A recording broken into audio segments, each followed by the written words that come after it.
आप जानते हैं कि बगलामुखी कौन है और धरती पे इन्हें किस रूप में जन्म लेना पड़ा? अगर आप इसकी कहानी विस्तार से जानना चाहते हैं तो वीडियो के अंत तक बने रहिए। अनकहे अनसुने कथन में आपका स्वागत है दोस्तों। माँ बगलामुखी 10वीं महाविद्याओं में से 8वें नंबर की देवी है। इनको अपना स्वयं रूप महादेवी पार्वती जी ने दिया है। कहा जाता है कि ये अपने दुश्मन को निरास्त और परास्त करने के लिए सबसे आगे रहती हैं। अगर आप किसी मुसीबत में फंसे हुए हैं या आपका कोई काम नहीं बन रहा है या आप बहुत परेशान है या कोई दुश्मन आपको हमेशा परेशान करता है, तो आप मां बगलामुखी की पूजा कीजिए, उनकी अर्चना कीजिए, घर में उनका पाठ कीजिए और मंदिर जाके उनके दर्शन कीजिए। फिर देखिए चमत्कार, फिर देखिए मां बगलामुखी का चमत्कार, वो आपका साथ जरूर देंगी। हिंदू धर्म ग्रंथ के अनुसार एक बार सतयुग काल के अंदर पृथ्वी पर बहुत ज्यादा तबाही हुई। बाढ़ और तूफान ने त्राहिमाम मचा दिया था। चारों ओर अफरा तफरी फैल गई थी। हर जगह नुकसान ही नुकसान हो रहा था। जब यह विष्णु भगवान ने नजर मारी और देखा कि हर जगह तूफान मचा हुआ है, हर जगह पानी पानी है, वो घबरा गए। उन्होंने सोचा ये पृथ्वी का क्या हाल हो गया है, मेरे भक्तों का क्या हाल हो रहा होगा। वह स्वयं भगवान शिव शंकर के पास पहुंचे और भगवान शिव शंकर से पूछा, हे भगवान, ये पृथ्वी की क्या हालत हो गई है, ये पृथ्वी को क्या हो गया है, इतने जीव जंतु, इतने मनुष्य मर रहे हैं, चारों ओर हाहाकार मचा हुआ है, आप इसका कुछ ना कोई इसका उपाय निकालें। अब भगवान शिव जी ने बोला, ये मेरे बस की बात नहीं है, ये सिर्फ आदि शक्ति ही इसको बचा सकती है। अगर तुम तपस्या करो और आदि शक्ति को खुश कर दो तो कुछ हो सकता है, नहीं तो पृथ्वी नष्ट होना संभव है। अब विष्णु भगवान जी ने शंकर भगवान की बात मानी और वह कठोर तपस्या में लग गए। और उन्होंने ये नहीं सोचा कि दिन है कि रात है, बस उनको एक ही चीज था कि इस धरती को कैसे बचाया जाए। यह देख के जगदम्बा माँ बहुत खुश हुई और सौराष्ट्र राज्य में एक हरिद्र नाम की एक नदी है, उनमें प्रकट हुई। और जैसे ही नदी के से बाहर उन्होंने कदम रखा तो चारों ओर हरियाली हो गई। पानी अपने उसी अवस्था में बहना शुरू हो गया। जिन पक्षियों के, जिन जानवरों के घर नष्ट हो गए थे, पक्षियों के घोंसले खराब हो गए थे, वो वैसे ही हो गए। जीव जंतु वैसे ही अपने दिशा में चलने लग गए। आदमी, मनुष्य फिर वैसे ही खुश हो गए। खेत खलियान होने लग गया। कहा जाता है कि मां सबके दुखों का निवारण करती है। ऐसे ही मां ने पूरी धरती को बचाया और दुश्मनों को परास्त किया। दुश्मन कोई राक्षस दुश्मन नहीं था, दुश्मन था उस समय का वातावरण, जो इतना तूफान, इतनी बाढ़ लेकर आया था। मां ने उसको अपने अंदर समा लिया, खत्म कर दिया सब कुछ। उसी दिन से मां की भक्ति और मां की पूजा में बहुत श्रद्धा हो गई और लोग इनको पूजने लगे। बगलामुखी मंदिर वानखंडी हिमाचल प्रदेश के कांगड़ा जिले में स्थित है। यह हिंदू की देवी देवताओं बगलामुखी को समर्पित है। उन्हें पीताम्बरी भी कहा जाता है। वह स्वर्ण सिंहासन पर विराजमान है, जिनके खंभे विभिन्न रत्नों से सजे हुए हैं और उनकी 3 आंखें हैं, जो इस बात का प्रतीक है कि भक्त परम ज्ञान प्रदान करती हैं। यह मंदिर नवरात्रों के दौरान बहुत ही लोकप्रिय हो जाता है, जो प्रमुख उत्सव, हिंदुओं का प्रमुख उत्सव है। यह भारत के बगलामुखी को समर्पित है। 3 मुख्य मंदिरों में से एक है। यह भारत के 3 मुख्य मंदिरों में से एक है। इसका एक इतिहास ये भी है, हनुमान जी के मार्गदर्शन में जब श्री रामचंद्र जी ने रावण का वध करना था और जब श्री रामचंद्र जी को पता लगा कि रावण कोई छोटी मोटी चीज नहीं है, वो अमर है, वो सिर्फ ब्रह्मास्त्र से ही मर सकता है, तो बगलामुखी मां ने इनको ब्रह्मास्त्र दिया, क्योंकि वो जानती थी अगर रावण इस दुनिया में रहा तो वो पूरी दुनिया का संहार कर सकता है, पूरी दुनिया खत्म कर सकता है। तो मां ने इनको भेंट करा ब्रह्मास्त्र, जो बुराई की अच्छाई का प्रतीक है।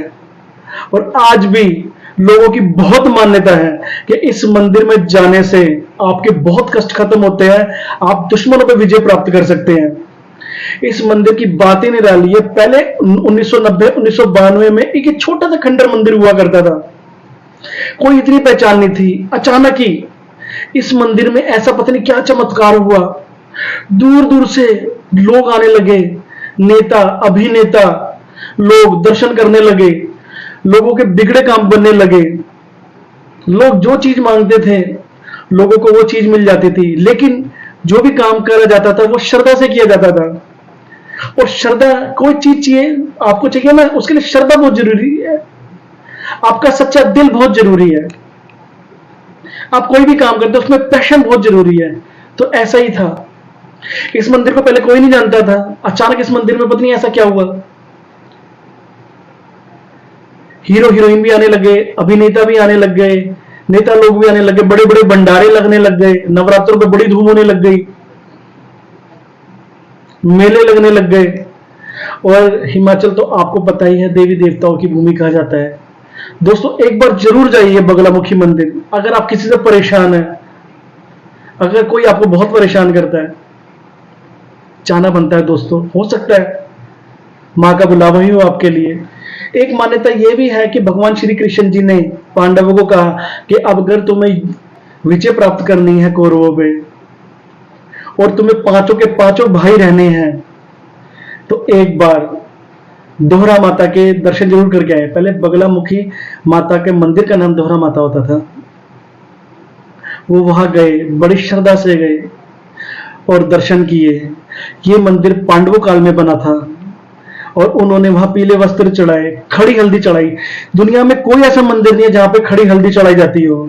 ये अकेला दुनिया का एकमात्र ऐसा मंदिर है जहां खड़ी हल्दी चढ़ाई जाती है और अपनी मन्नत को पूरा किया जाता है। और ऐसा ही हुआ जब उन्होंने मां से आशीर्वाद लिया, मां को वस्त्र चढ़ाए, खड़ी हल्दी चढ़ाई। आज आप भी इस चीज के गवाह हैं कि पांडव 5 नहीं 6 भाई थे। कर्ण भी उनका सगा भाई था, लेकिन अर्जुन के द्वारा मारा गया कर्ण। यह साबित करता है कि उनको मां का दिया हुआ आशीर्वाद आज भी कायम है कि वे 5 के 5 पांडव रहे थे। कर्ण ने कह दिया था, उन्होंने कृष्ण भगवान को कह दिया था या तो अर्जुन रहेगा या फिर मैं रहूंगा, मैं बाकी 4 भाइयों को कुछ भी नहीं कहूंगा। और यह श्री कृष्ण जी की ही लीला थी कि कर्ण का वध कर सके, नहीं तो कर्ण का वध करना कोई आम बात नहीं थी। दोस्तों ये थी मां की लीला और कृष्ण भगवान की लीला और उनका आशीर्वाद कि कैसे उन्होंने मां का आशीर्वाद लेके अपने दुश्मन को परास्त किया। बगलामुखी मां की पूजा करने का भी एक बहुत बड़ा नियम है। सूरज उगने से पहले आपको जिस पानी से आप स्नान कर रहे हैं उसमें चुटकी भर हल्दी डाल लीजिए, फिर स्नान कर लीजिए। फिर एक वेदी पर, वेदी जिसे हम पटरा कहते हैं, उस पर पीले रंग का कपड़ा बिछा लीजिए और फिर मां को वहां विराजमान कर दीजिए। फिर मां को पीले रंग के कपड़े पहनाइए, पीले रंग के फूल, पीले रंग की मिठाइयां और शुद्ध देसी घी का दिया जलाइए। और मां की जो भी उस समय आपको लगे कि आपने किस तरह की पूजा करनी है, किस वजह से पूजा करनी है, वह पूजा कीजिए। फिर आप चमत्कार देखिए। मां आपका साथ ना दे तो जो मर्जी कह देना, बहुत शक्ति है इस मां के अंदर। इनसे बड़ा दुश्मन निवारक यंत्र कोई नहीं है दुनिया के अंदर। अगर आप इनकी पूजा करते हैं तो बस दुश्मन आपका कोई नहीं हो सकता। ये तो है मां के अंदर शक्ति। मैं तो कहता हूं आप भी जरूर पूजा कीजिए और मां का मंत्र करके मां को अपने बस में कर लीजिए, क्योंकि मां ही एक ऐसी चीज है जो अपने बच्चों के बस में हो जाती है। हिमाचल के वनखंडी मंदिर में त्रिशक्ति मूर्ति विराजित है।